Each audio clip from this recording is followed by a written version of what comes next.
Hello दोस्तों, welcome to my YouTube channel. आपका हमारे यूट्यूब चैनल में स्वागत है। वस्त्र विज्ञान का हम लोगों ने पार्ट देखा था। उसके आगे के पार्ट को कंटिन्यू करते हैं। आइए देखते हैं। हमारा आगे का परीक्षण आता है रासायनिक परीक्षण। रासायनिक परीक्षण में सबसे पहले हम कपास को देखते हैं।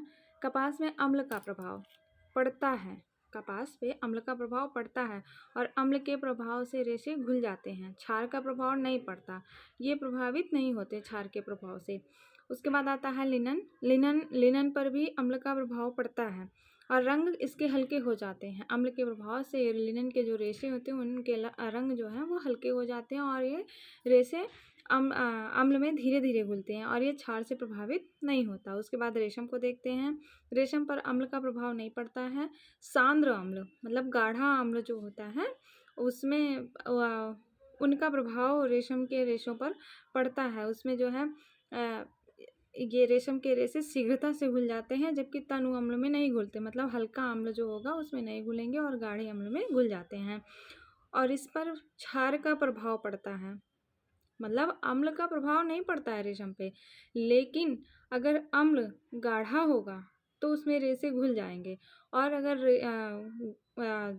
अम्ल जो है उसका जो घोल होगा वो तनु होगा यानी कि कम होगा, तो उसमें रेशे नहीं घुलते हैं और क्षार का प्रभाव इस पर नहीं पड़ता है। ठीक, अरे मतलब रेशम पर क्षार का प्रभाव पड़ता है, सॉरी। उसके बाद आता है ऊन। तो ऊन अम्ल के प्रभाव से इसके रेशे फूल जाते हैं।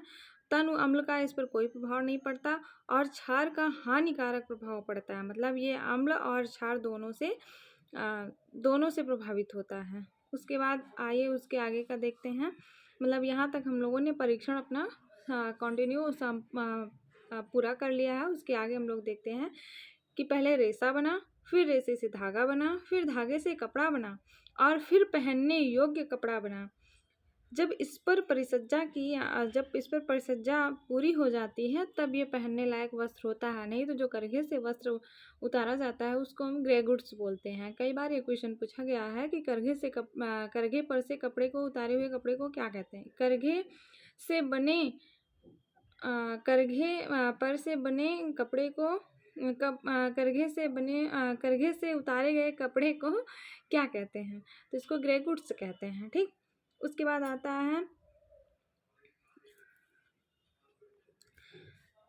रेशों को खींचने की प्रक्रिया क्या कहलाती है। हम लोगों ने शब्दावलियों में देखा था। रेशों को खींचने की प्रक्रिया ड्राइंग आउट कहलाती है।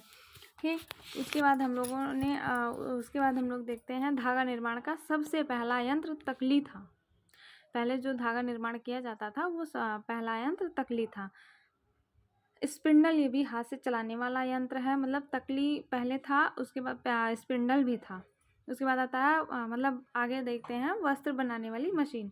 पिकर, ब्रेकर, इंटरमीडिएट, फिनिशर, ये मशीनें छोटे छोटे रेशों से धागा बनाने का कार्य करती हैं। उसके बाद देखते हैं हम लोग धागा निर्माण की अवस्थाएं। Carding, combing, drawing out, roving, spinning, ये हमारा क्रम है। ये हमारे नेट में पूछा जाता है। एलटी बेस्ड है, एलटी पर भी पूछा जाएगा, नेट में भी पूछा जाता है। तो सबसे पहली प्रक्रिया कार्डिंग की। कार्डिंग यानी कि रेशों की सफाई की जाती है, धुनाई की जाती है, उनमें से धूल गंदगी को निकाला जाता है। उसके बाद कॉम्बिंग की प्रक्रिया की जाती है। कॉम्बिंग प्रक्रिया में रेशों को समानांतर किया जाता है। छोटे और बड़े रेशों को समानांतर किया जाता है। मतलब लंबे रेशों में से छोटे रेशों को निकाल दिया जाता है कंघी करके। उसके बाद ड्राइंग आउट में रेशों को खींचते हैं, जिसमें छोटे रेशों को अलग कर दिया जाता है। उसके बाद रोबिंग होता है। रेशों में हम लोग हल्की सी बटाई मतलब हल्की सी ऐंठन दे देते हैं, उसको ही रोबिंग बोलते हैं। फिर स्पाइनिंग, इसमें रेशों को रेशों से जोड़ने की प्रक्रिया होती है। मतलब उसमें ज़्यादा ऐंठन दे दी जाती है, उसको ही स्पाइनिंग यानी कि उसको ही कताई कहते हैं। धागा निर्माण की 5 अवस्थाएं होती हैं, जैसा मैंने आपको बताया। Carding, combing, drawing out, robin और स्पाइनिंग। ठीक, स्पाइनिंग कताई ये भी 2 प्रकार की होती है, यांत्रिक कताई और रासायनिक कताई। ठीक, यांत्रिक कताई इसमें सभी स्टेपल रेशों पर यांत्रिक कताई सभी स्टेपल रेशों पर की जाती है।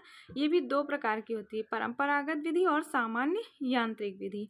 ठीक, thank you.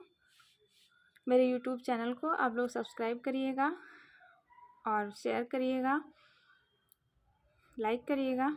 Thank you so much.